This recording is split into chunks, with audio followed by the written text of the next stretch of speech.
नमस्कार, आप देख रहे हैं सुशील कुमार उपाध्याय यूट्यूब चैनल। साथियों, आज की विशेष रिपोर्ट देश के लाखों साक्षरता कर्मियों के संदर्भ में पूरी अपडेट हम आप तक पहुंचाएंगे। क्या जानकारी देश के विभिन्न प्रांतों से साक्षरता कर्मियों के संदर्भ में आ रही है, उस पर भी हम अपडेट देंगे। और क्या लेटेस्ट अपडेट तमाम राज्यों से, उस पर भी हम प्रकाश डालेंगे। तो साथियों, पूरे देश में दिवाली का पावन पर्व धूमधाम से मनाया गया, लेकिन उत्तर प्रदेश सहित तमाम राज्यों के साक्षरता कर्मी इस दिवाली में अवसाद में रहे, क्योंकि उनका 5 वर्ष बीत जाने के बाद उनका एवरेज 45 से 40 माह का बकाया मानदेय सरकार ने नहीं दिया। जब भी इन लोगों ने प्रदर्शन किया तो इनको आश्वासन की घूंटी पिलाई गई। अब देखने का विषय है, आश्वासन पे आश्वासन इन साक्षरता कर्मियों को सरकार कब तक देगी, कब इनका बकाया मानदेय मिलेगा, यह देखने का प्रश्न है। साथियों, हम बात कर रहे हैं छत्तीसगढ़, राजस्थान, मध्य प्रदेश सहित तमाम राज्यों की, जहां पर विधानसभा चुनाव 5 राज्यों में हो रहे हैं।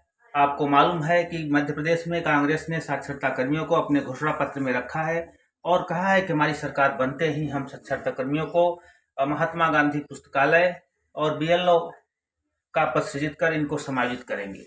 तो जिस तरह से मध्य प्रदेश में साक्षरता कर्मी इस समय कांग्रेस की राह पे चल रहे हैं, तमाम जो जानकारी आ रही है, लोग कांग्रेस का दामन थाम रहे हैं। उनका कहना है कि कांग्रेस आने पर शिक्षा प्रेरकों की भलाई हो सकती है। रही छत्तीसगढ़, राजस्थान में, तो छत्तीसगढ़ में साक्षरता कर्मी बीजेपी के शरण में है। वहीं राजस्थान में कांग्रेस द्वारा 50,000 महात्मा गांधी प्रेरकों की नियुक्ति की बात कही गई थी, उसका विज्ञापन भी जारी हुआ था, लेकिन सूचना जारी होने के बाद उनकी नियुक्ति अभी भी अधर में लटकी है। अब नए सरकार की प्रतीक्षा लोग कर रहे हैं। उत्तर प्रदेश में जहां तक बात है, तो भी बकाया मानदेय को लेकर ही लोग संघर्ष कर रहे हैं। अब देखने का विषय है कि सरकार की तंद्रा कब टूटती है, कब इन लाखों साक्षरता कर्मियों का बकाया मानदेय देती है। तो साथियों, आपको मालूम है, यदि लोगों ने काम किया है तो सरकार को उनका बकाया मानदेय देना चाहिए, लेकिन लगातार सरकार केवल आश्वासन पे आश्वासन की घुट्टी पिला रही है। अब देखने का विषय है कि सरकार की तंद्रा कब टूटती है। क्या प्रदेश और देश के लाखों साक्षरता कर्मियों के जीवन में भी सरकार प्रकाश लाएगी? किसी तरह से 5 वर्षों से जिस तरह से फीकी दिवाली लोग मना रहे हैं, ऐसी ही परिस्थितियों का सामना साक्षरता कर्मियों को झेलना पड़ेगा।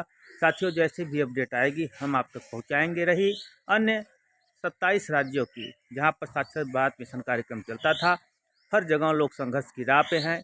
लगातार फ़ोन कॉल के माध्यम से लोग जानकारी प्राप्त कर रहे हैं कि हमारा भविष्य क्या होगा। तो साथियों, 2024 में लोकसभा चुनाव है, हमें चुनावी वर्ष का इंतजार करना पड़ेगा और एक बड़ा प्रोटेस्ट दिल्ली में करना पड़ेगा। निश्चित तौर पे साथियों, बिना दबाव के सरकार की तंद्रा नहीं टूटेगी, न हमारा बकाया मानदेय मिलेगा, न संविदा बहाली होगी। तो जिस तरह से संघर्ष तमाम राज्यों के लोग कर रहे हैं, आपको एक मंच पे आना चाहिए और लगातार बड़ा प्रोटेस्ट करना चाहिए, जिससे 2024 चुनाव के पहले सरकार संज्ञान में हमारी पीड़ा को ले और हमारी संविदा बहाल करे। साथियों, इसके बाद जैसे भी कोई जानकारी आएगी हम आप तक पहुंचाएंगे। साथियों, धन्यवाद, नमस्कार।